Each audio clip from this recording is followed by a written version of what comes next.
Okay. Is this better? Is this better? Yes. Okay.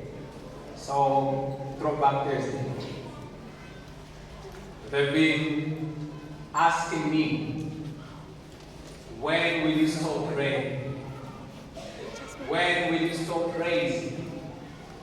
When will you stop singing these gratitude poems? When will you stop writing them, this attitude of yours, where you're constantly wearing a smile, even when in pain? When will it come to an end? They've been wondering, when shall I acclaim my regrets in proclaiming God's name? Where does my strength come from? How big is my look on what is the secret to the prosperity of the weapons they have against me fashion? They've been sending me the ladders every day to figure out where my strength lies, but unlike Samson, I tell them the truth every first time I say my strength lies on my tongue. So good luck cutting that out without breaking me out. And before they waste their resources, someone is sorcerers to interpret my speech, I tell them you should have seen me. You should have seen me during the time when I was big. The time I couldn't speak, the time I couldn't see, the time I couldn't be all I ever dreamed of when it seemed like victory belongs to sin and peace. Couldn't make peace with spending the night with me when each morning sunrise made joy look like a need. You should have seen me when I was gasping for air but still afraid to breathe because it felt like my lungs were on fire. Like this molecule of oxygen I inspired to turn my body into a living hell, one that couldn't be quenched by the oceans of my tears. You should have seen me when my ears could only acknowledge the voice of my fears and my eyes could not acknowledge anything inside because I was in darkness long before Zesco initiated load shedding. There in the dark and lonely paths, I was led to feel rooms that couldn't feel me, and raised glasses that left me broken inside. The irony. And somehow the only thing that made sense about life is that life doesn't make sense. Life is a journey.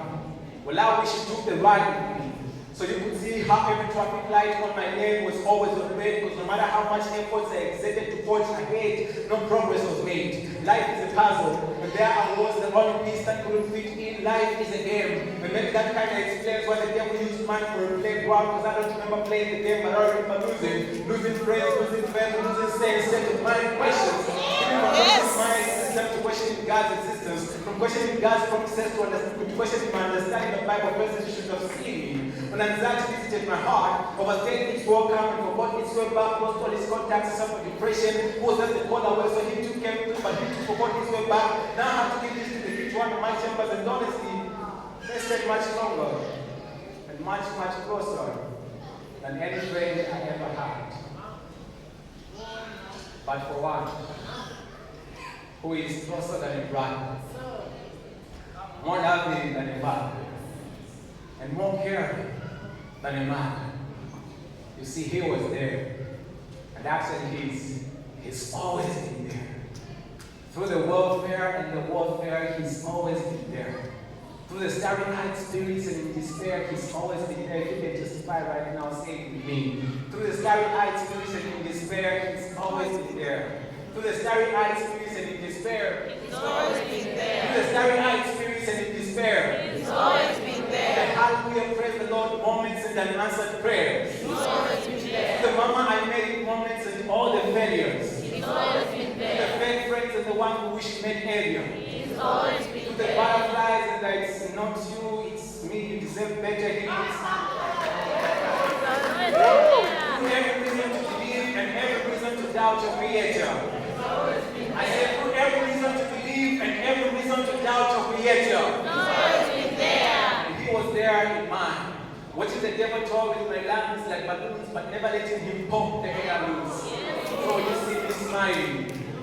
you see me smiling, you see a boy bitterly battered, fully broken, but never crushed. Pardon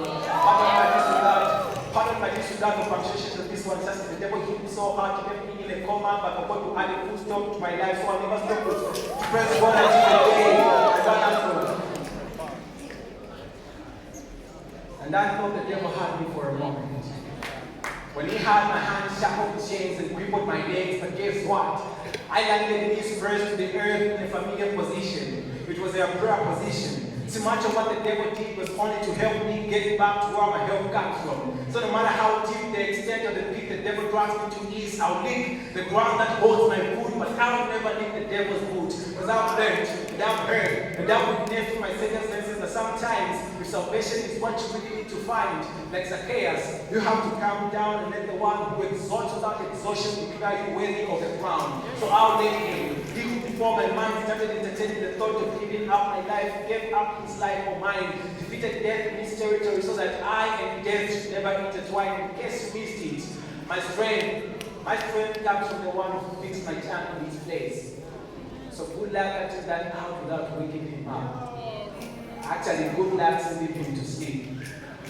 And as long as there is an instrumental beating beneath my chest, I'll add some vocals to raise my voice to praise Jehovah God for his love and grace which was made manifest on Calvary. And I see some of you may be wondering if this is a boy or a sermon. What time is it ending? See, they've been asking me, when will you stop praying? When will you stop praising?